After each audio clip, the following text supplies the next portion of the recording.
Cyberbrainer is an online training platform designed to help individuals and teams learn the latest technologies and become certified professionals, producing a comprehensive learning experience. Alright, so, like I said, the eligibility rule is going to define the population that is going to be eligible for my compensation plan or my compensation package that I'm going to be creating. So, like I said, this is just very simply put the eligible population. Who are the eligible population for my compensation plan or package that I'm going to be creating? That is what the eligibility rule is going to look like. Okay, so the first and foremost thing, how do I create an eligibility rule? If folks want to do it along with me, they can do it as well. So I'll just take it very slow. First I go to search and I say, create compensation eligibility rule.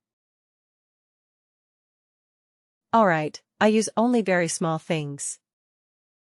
I do not type the entire thing. Workday expects only 2 characters per every word that you type, so I can just go ahead and type, create CompL. So I'm going to say create compensation eligibility rule and I'm going to say the description is test RN rule.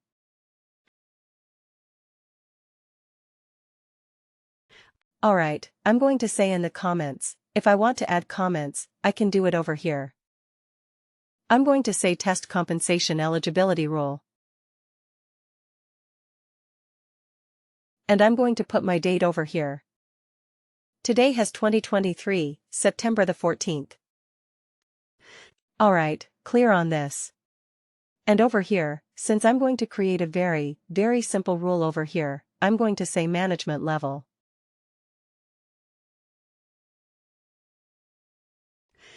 Over here, I come to the field. Over here, the source field. That is what is going to be all 4, very simple. If I'm going to put it like a very simple thing, probably in your mathematics you would have studied in your school grades L, H, S, R, H, S. Imagine your source field as your LHS, comparison value as your RHS in any kind of a mathematical equation or something that will make it easier for those folks to also understand it as well. Alright, any simple rule. I'm going to say whether my source field is equal to my comparison value. If it does, this rule is going to be satisfied.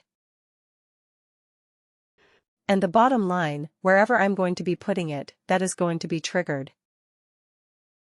That is the purpose of my eligibility rule for that particular practical purposes.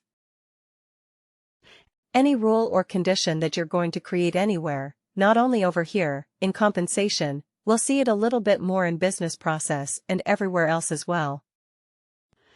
Wherever you create a rule, all that I'm going to say is, if my left-hand side, the source field, is equal to my comparison value, then this is going to get triggered or the underlying action will get triggered.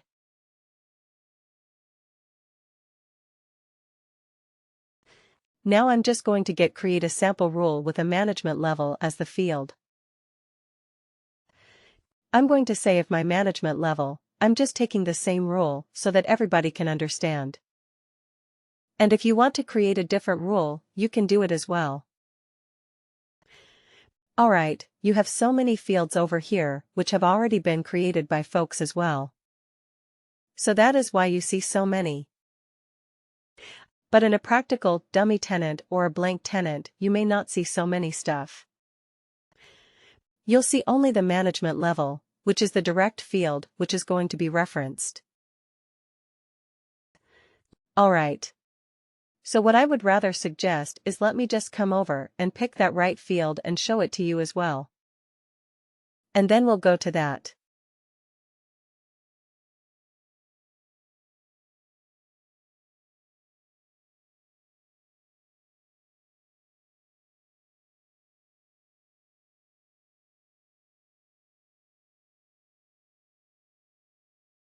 So management level 4 to 6.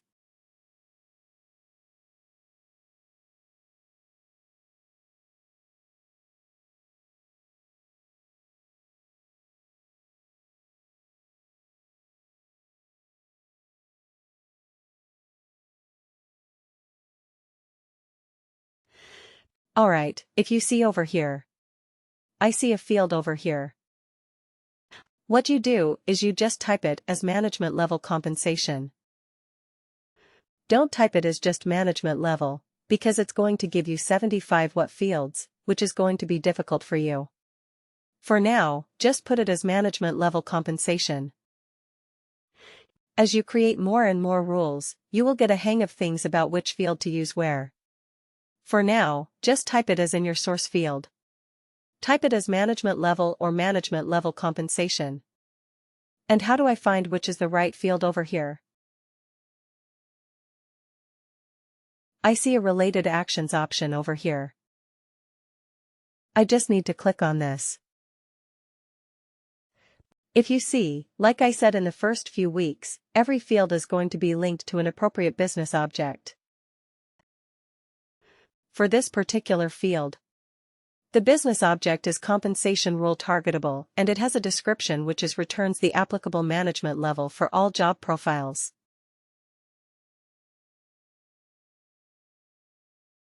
And this is a Workday delivered one. We can create fields where this particular value will be called as custom ones are created by user, and this is a multi-instance. Park it aside for now. We'll see it a little later. And the related business object is management level. Remember, this business object is related to the business object which is called as management level. That is why this is the management level at a compensation level. Alright. Clear on this, clear on how to exactly pull the correct field for now. We'll take baby steps into the fields and everything. I just don't want to get overwhelmed at this time. There is so much in this. But for now, choose only the management level compensation. If folks are doing along with me, were you able to get the correct field? Alright. Now I'm just going to be saying, let's just maintain the same thing. I'm just going to say management level and vice president, and this person is based out of the US. Then he's eligible for this particular compensation eligibility rule, and I'm going to hit OK. The moment I hit OK, the derived logic is going to be automatically populated by Workday. It's going to be automatically populated by Workday. There's nothing that you need to do additional over this. Alright. So I'm going to say this particular compensation plan name as car allowance plan. I'm going to say car description as car allowance plan for vice presidents. Alright. And if I want to apply an FT, I can apply an FT as well. So if he in this sense means, if I'm going to have this pro or computed according to my FT, I can use that particular value. FT means full-time equivalent, which means if a person is in the US is expected to work 40 hours a week.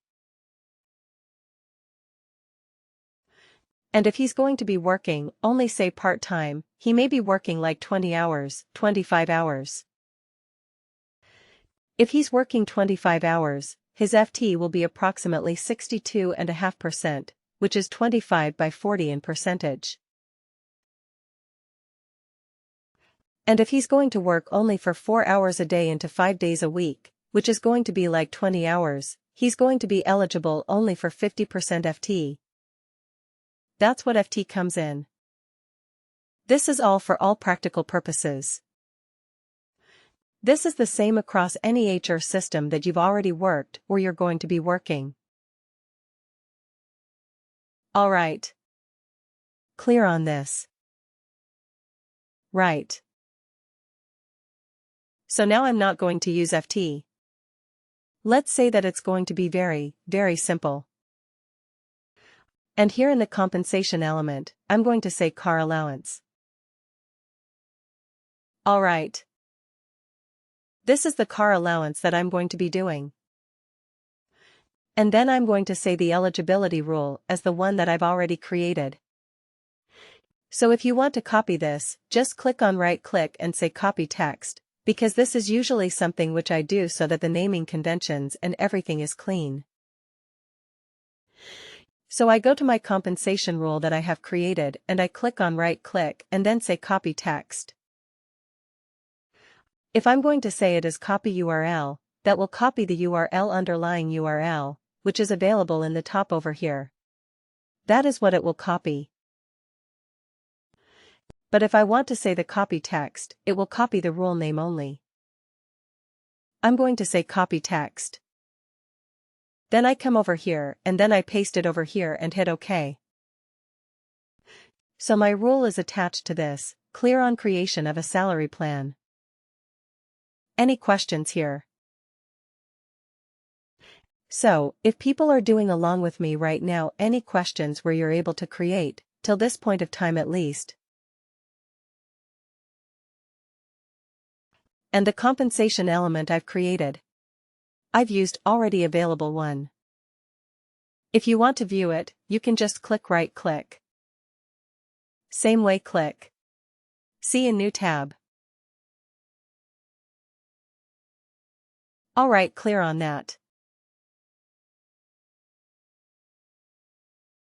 Alright. So if you see, this particular, please do like, share and subscribe to our channel.